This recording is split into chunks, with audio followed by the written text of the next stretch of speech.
the director. She is the director of digital scholarship at the University of Michigan Library and is affiliate faculty in the Digital Studies Institute, Asian Pacific Islander American Studies, and the National Center for Institutional Diversity. She previously taught feminist digital humanities at the Digital Humanities Summer Institute at the University of Victoria. She was a co-founder of the hashtag TransformDH Collective and served as a co-facilitator of FemTechNet. She's now a principal of the Scram Collective and will be the incoming chair of the American Studies Association Digital Humanities Caucus. Prior to joining the University of Michigan, she was the digital scholar in Whittier College's Digital Liberal Arts program. That's a lot of syllables. Apologies for my stumbling over them. And she was also a Mellon postdoctoral fellow and visiting assistant professor of Asian American Studies in UCLA's Mellon program in Cultures in Transnational Perspectives. This is the first in a speaker series that is part of a newly formed digital ethnic studies interdisciplinary cluster in the College of Arts and Letters at SDSU and is funded by the Dean's Office of the College of Arts and Letters. Dr. Cong-Huyen's talk is titled Community and Coalition in Asian American Digital Humanities. So I'd like you all to give her a warm welcome, and I want to turn it to my colleague Pam Lack to read us the land acknowledgement before we have Dr. Cong-Huyen talk to us. Thank you, Sureshi. For millennia, the Kumeyaay people have been a part of this land. This land has nourished, healed, protected, and embraced them for many generations in a relationship of balance and harmony. As members of the San Diego State community, we acknowledge this legacy. We promote this balance and harmony. We find inspiration from this land, the land of the Kumeyaay.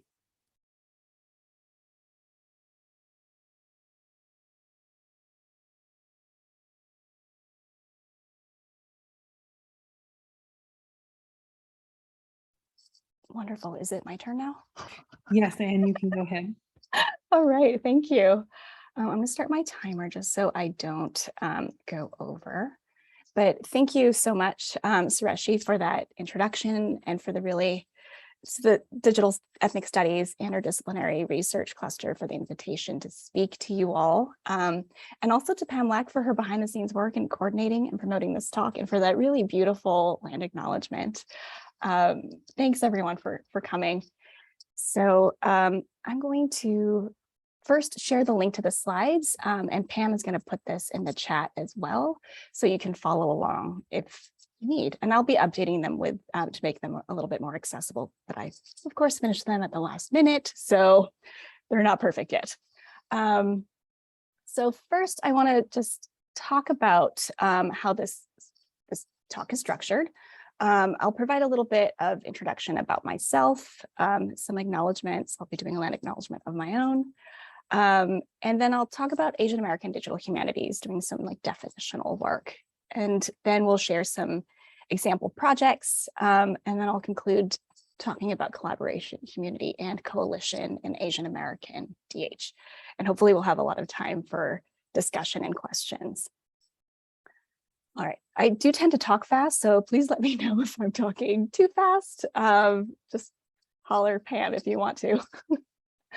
All right, okay. So my name is Anne Cong-Huyen. My pronouns are she, her, and as Sureshi said, I'm the director of digital scholarship at the University of Michigan Library. So we're building our digital scholarship program right now. I'm also affiliate faculty in Asian Pacific Islander American Studies and the Digital Studies Institute. And I have my PhD in English and have been in academic libraries since about 2014, so about 8 years now. And it was an interesting transition going from, you know, the academic researcher to libraries. And I have to say that I love it. I don't know about you, Pam, but it has its own, you know, challenges, but I do enjoy being in this space. So first, I want to acknowledge that the University of Michigan, where I'm joining you all from, traces its origins to the land grant, a land grant from the Anishinaabe and Wyandot people, when in 1817, the Ojibwe, Odawa, and Potawatomi nations made the largest single land transfer to the University of Michigan. So this land was offered ceremonially as a gift through the treaty at the foot of the rapids so that their children could be educated. And I want to acknowledge my own subjectivity and situatedness as a child of refugees and an immigrant settler living on the traditional territories of the Mississauga, Ojibwe, Odawa, and the Potawatomi peoples of Michigan. Through these words of acknowledgement, I hope to recognize the contemporary and ancestral ties of the Indigenous peoples of Michigan to the land and affirm their contributions to the university, as well as our failures in our commitments to educate their children as promised. We currently enroll fewer than 30 Indigenous students at an institution with about 32,000 undergraduates.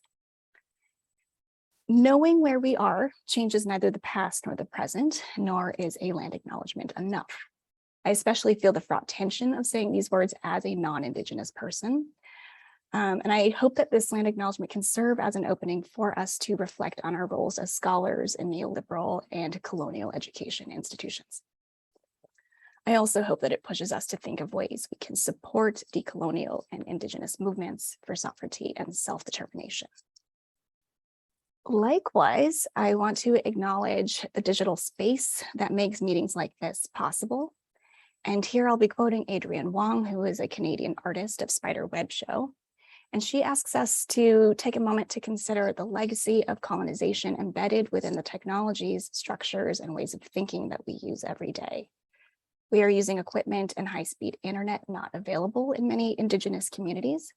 This technology leaves significant carbon footprints, contributing to changing climates that disproportionately affect Indigenous peoples and communities of color worldwide. So I invite you to join me in acknowledging this, as well as our shared responsibility to make good of this time, and for each of us to consider our roles in reconciliation, decolonization, and allyship. All right, so moving into the meat of this talk, how do we define Asian American Digital Humanities? And does naming it as such, Asian American DH, presume that it is a different kind of scholarly formation, perhaps counter or oppositional to a traditional digital humanities that may not critically center the concerns at the core of critical race or ethnic studies? Right, this is a practice that centers examinations of power, of the law, of immigration, displacement, colonialism, labor, family, transnationalism, hybridity, of racial formation, and so many other questions. And we approach these in ethnic studies through the unique historical, interdisciplinary, and justice-oriented lenses that define Asian American studies. And I'd say, yes, it does. It doesn't have to be. It can be complementary, but it is often oppositional and it looks different. I also want to say that the field of DH, the communities that practice and create space for and nourish this work today, look really different than when I was a graduate student coming up in the field. And I started my PhD in 2008 and finished in 2013, to give you an idea of like timeline. I say it looks and feels different because many women and queer folk of color, immigrants, and scholars from the global South have changed the landscape and the definition for what counts as DH. I'm not really joking when I say that we've infiltrated the professional organizations, we've overtaken conference programs, we've won the grants. I mean, I haven't personally, but we've done this. We've proven that digital ethnic studies is rigorous scholarship, that it matters. And so today I have the luxury of being able to speak broadly and inclusively when I speak about what I consider to be an Asian American DH. So let's take a step back and define digital humanities, digital scholarship more generally. I'm sharing here a definition that we use on our research guide here at Michigan for digital scholarship. Since we're a program in the library, we're discipline agnostic, we support everybody. But we do focus our resources to supporting the humanities, the arts, the humanistic social sciences. These are areas that historically have received less institutional support and infrastructure for supporting work in these areas. So we define digital scholarship as research and teaching that relies on digital evidence, the use of digital methods to answer research questions, the use of digital tools for creating, authoring, and publishing. We also include digital curation and preservation, digital use and reuse of scholarship, and digital pedagogy. Digital scholarship may also make use of participatory culture, open source tools, and open access, while also working towards greater transparency and ethics. Our work in the library relies on people, as well as information and data, various digital tools, methods, platforms, and infrastructures. You'll notice my definition is a little squishy. It draws attention to the materials being studied, the tools used for analysis, the methods of publication and distribution, and also the people and expertise necessary to do this work. So there are many different aspects of any research project or any course or class that can be digital. They don't all have to be, but they can be. And often the first question we ask in consultations with researchers is, does this need to be digital and why? So moving into digital ethnic studies, I want to come back to the larger theme of digital ethnic studies and acknowledge the really important work of Black DH scholars like Jessica Marie Johnson, Moya Bailey, Kim Gallen, Gabrielle Foreman, postcolonial DH scholars like Rupika Risam, Danashri Thorat, Nisha Cardenas, Latinx and Chicana DH scholars like Maria Katera, Lorena Guthrow, Indigenous DH scholars like Noelani Arista, Elizabeth Lepensee, Jody Bird, who have created a robust and rigorous field for digital, critical, and ethnic studies. This list is not exhaustive, but it gives you an idea of the range of disciplines and the kinds of practice that might fit into this broad field. Here we have scholars from history, science and technology studies, infrastructure studies, game studies, museum and library science, and the list goes on.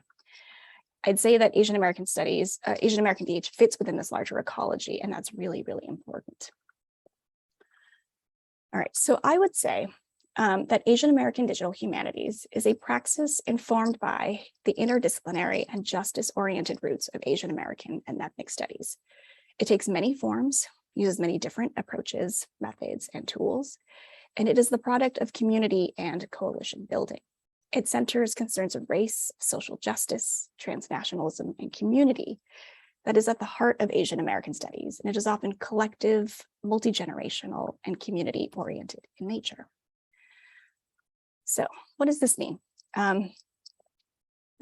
What this means is that Asian American Digital Humanities is often slow because it is accountable to its communities, to the people that work on these projects. It is also often messy, maybe ugly, not the prettiest kinds of projects, because it tries to be sustainable.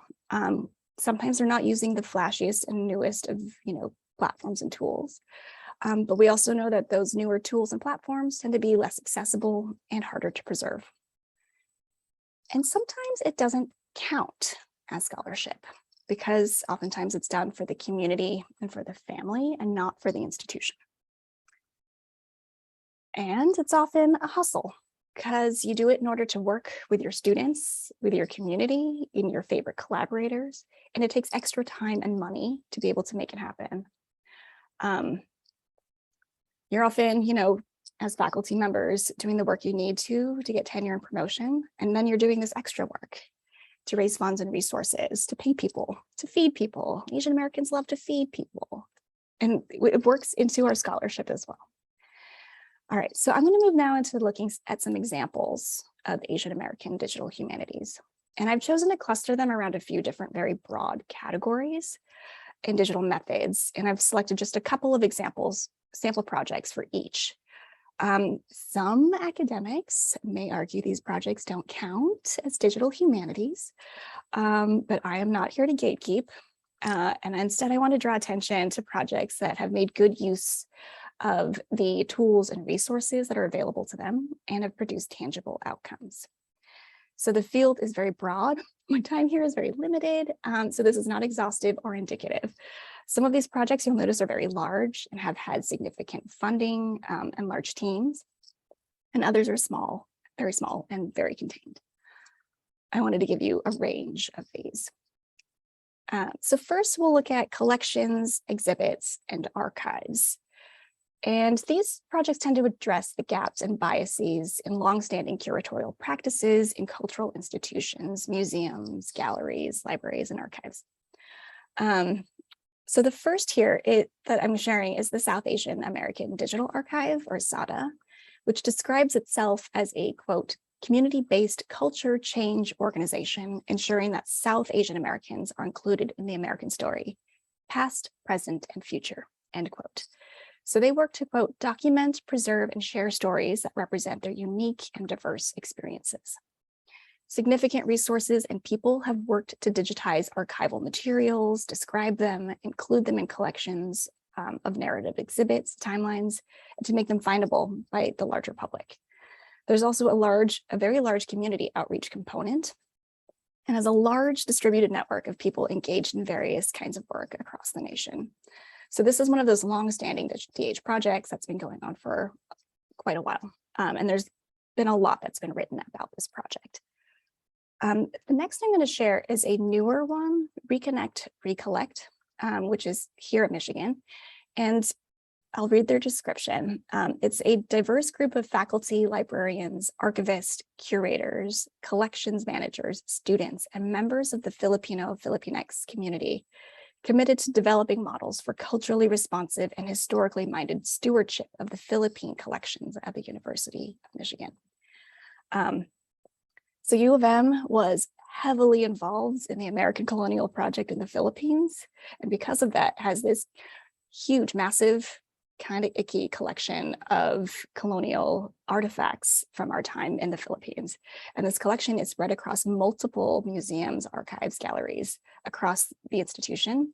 And these Filipinx researchers got a massive grant. I think it's $250,000 from our humanities collaboratory here to develop a way for us to more responsibly provide access to these so the communities that are actually represented. For a long time, they have been only available to researchers who could come to the University of Michigan. They don't have much beyond this website at the moment, and all of the websites are linked from my slides, but they are taking a very slow and intentional process to this. And I'm really curious to see what comes of this. They had artists over the summer doing residencies, like developing art based on their interactions with these archival materials. It's really fascinating work. All right. Okay, so the next grouping I have is visualization and mapping. And this might be the most familiar to folks who are maybe less familiar with DH. And these are projects that visually represent information in a way that can make or support compelling arguments. Seldom do the visualizations stand alone as scholarship in their own right, as they tend to need interpretation. It's the representation, though, of different kinds of data in a visual way. So graphic, geographic, temporal, narrative, historical, different kinds of data. Humanists often think that like they're not working with data. So librarians are often like, yes, humanists work with data. Text is data. Collections are data. So this is interesting work that we sometimes do in the library. But I'll share first the Virulent Hate Project, which is a recent project that came out of U of M. This is Melissa Borja in American Culture, has been working to map incidences of anti-Asian violence and bias since the COVID-19 pandemic. She's done a lot of talks and interviews about this project. And there's, of course, a lot of research and publications that have informed by the maps and the mapping that they've done. And then I have the Soul of LA project. This was actually like a dissertation project by Christy Kang, who is now at the Arizona State University, where she created this really interesting way of representing space and bodies in space, especially Korean American bodies in Los Angeles. And she uses bojagi as a kind of visual representation. This is like a Korean women's textile art form where they use scraps of paper or scraps of fabric to create useful, beautiful things. And that's how she created this website, but it brings together, historical information, interviews, and like geographic data about Korean Americans in LA. So it's a really interesting project. What I'm not really addressing here in terms of visualization is also things like network analysis, social networks, which is another big area for DH folks who do visualizations. All right. The next area, and this is something that I think sometimes doesn't get talked about as much in DH, is data aggregation and corpus development. This is like the non-sexy work of DH. It's the development of data sets that can be used as source material for other kinds of analysis. So data mining, text analysis, computer vision, topic modeling, other kinds of machine learning. The examples I'm sharing here are geared towards public audiences and rely on crowdsourcing of information. And these may be a little bit more familiar to you. So the Stop AAPI Hate Project, similar to the Virulent Hate Project, but I think it's an older project, tries to gather information about incidences of anti-Asian bias, but it asks folks to self-report these incidences if they were, a party like victimized or if they observed things. And they produce a lot of data sets that they make available and a lot of reports and also public service announcement type materials that they share with the public. The second project, I don't think a lot of folks would not consider this DH, but I love it. It's the Letters for Black Lives. And this is, I'll read their description. It's a set of crowdsourced, multilingual, culturally aware resources developed originally by young Asian Americans to help facilitate difficult conversations with their families about racial justice, police violence, and anti-Blackness in our families and communities. So this started in 2016 after the killing of Philando Castile by police in Minneapolis, St. Paul. And now they have dozens of letters and versions of these letters to help, young Asian Americans talk through these topics with their families. It's an immense amount of work, and they've managed to build this really beautiful supportive community around this work as well. Something I haven't represented here are also transcription events or projects where we often need help in libraries and archives to transcribe things that are not machine readable. So getting volunteers to transcribe handwritten documents or write descriptions.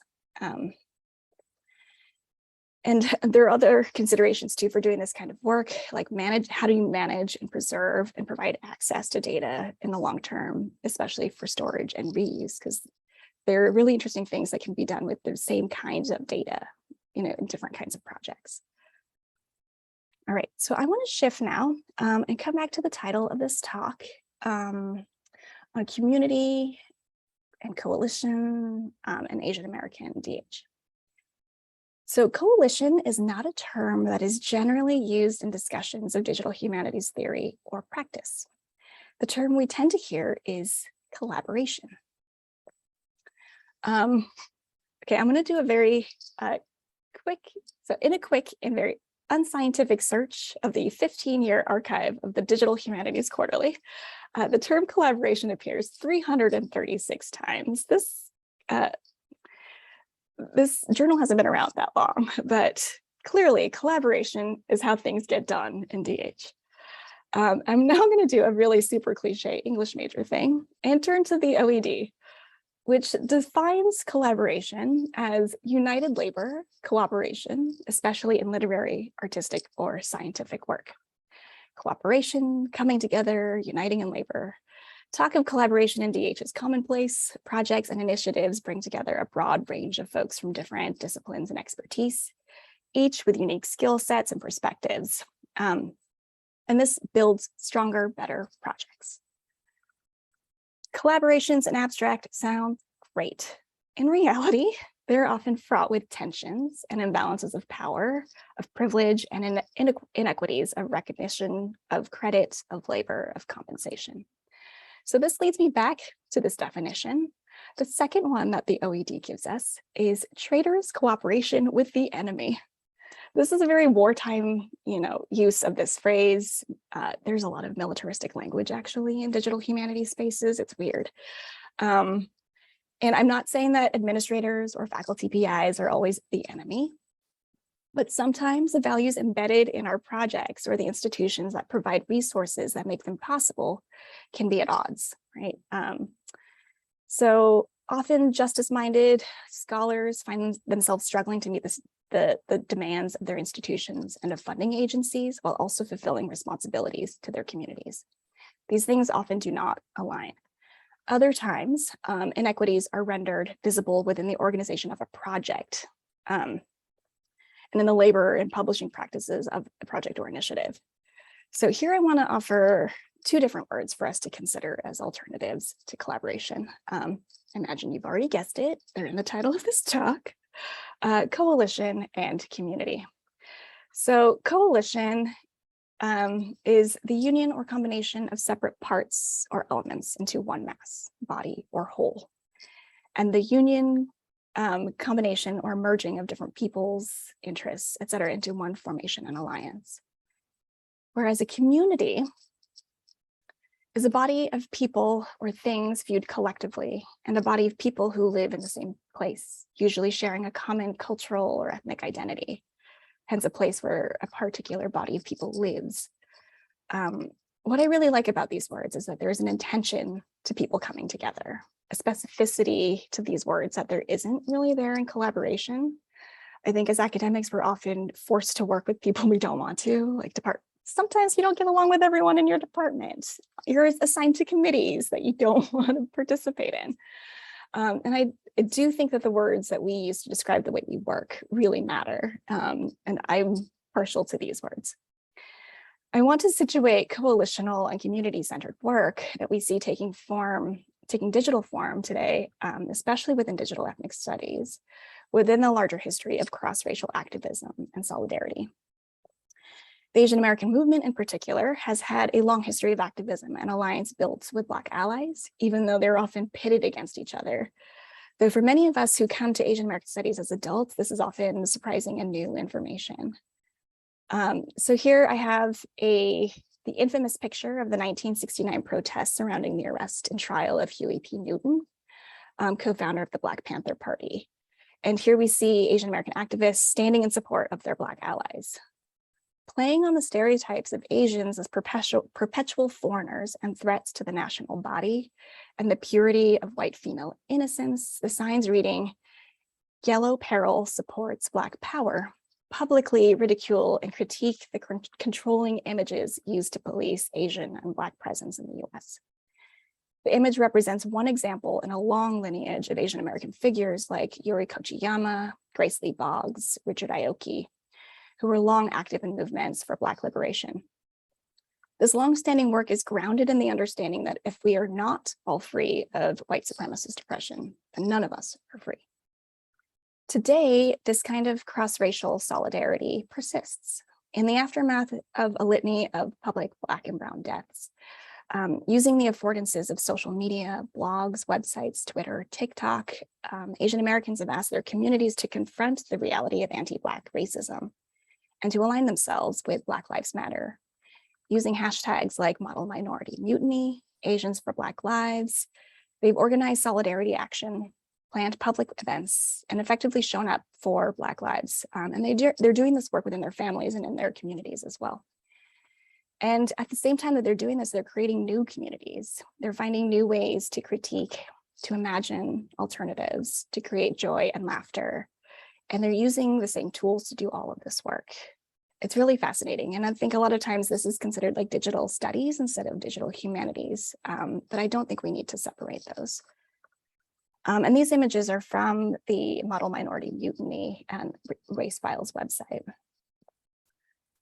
So now I'm at U of M. I'm in the interesting position of being a librarian, one of the few librarians of color who's like tasked with starting this digital humanities, digital scholarship program and like supporting faculty members who do this work. And I've found some really interesting partners to do this work.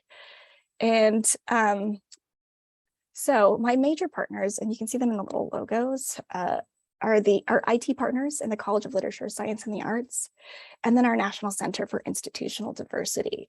And together, we've been able to build the anti-racist, social justice-oriented digital scholarship initiatives that I always dreamed about.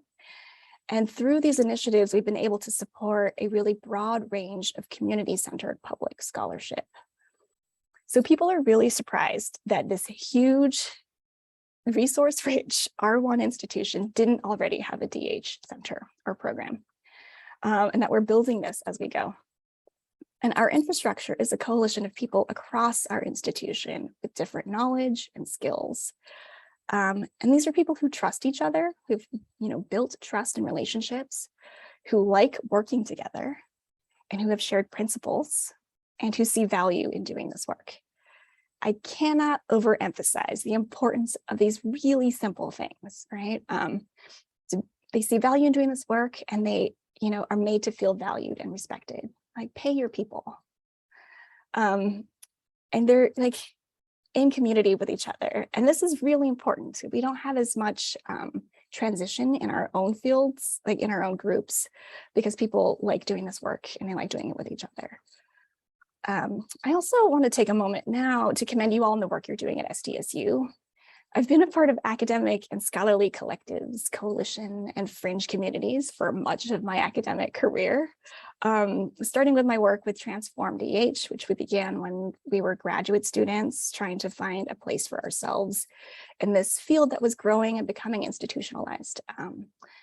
We were children of the 80s who spent our youth and our free time learning and living on the internet, in feminist, queer, POC spaces like LiveJournal and fan sites. And we drew from these experiences to carve out a little space for ourselves, to work through the problems and potentials that we saw in DH. At the time, we could only imagine and speculate that digital ethnic studies might be a thing someday.